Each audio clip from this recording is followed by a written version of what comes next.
I've been doing the sax dice routine for about 10 years. I did it almost every day and usually did it 2 or 3 times a day. The problem with it was when you're done, the dots aren't in the altered configuration.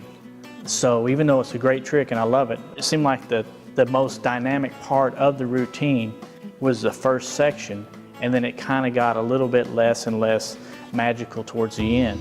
And now you can start slow, have a pretty dynamic part, and it slows down a little bit, and then at the end you have the dots moving around, and then you hand out that die with the dots already reconfigured. And it's an examinable routine at that point.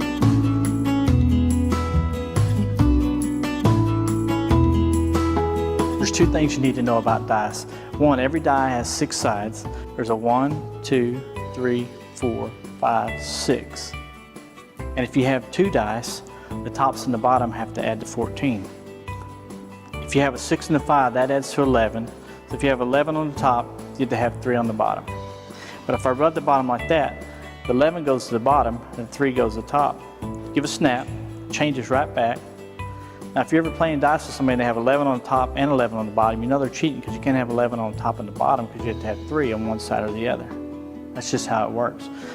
Now it's hard to follow with 2, so we'll just use 1. And when you use 1, it adds to 7. So if you have a 3 on the top, you have to have a 4 on the bottom. It doesn't matter about how the dots are arranged. Watch the center dot. If I just squeeze it like that and shake, it jumps right up. Still adds to 7. Watch the bottom one. Another squeeze, just like that. It doesn't mess with the bottom, but the top's moving around.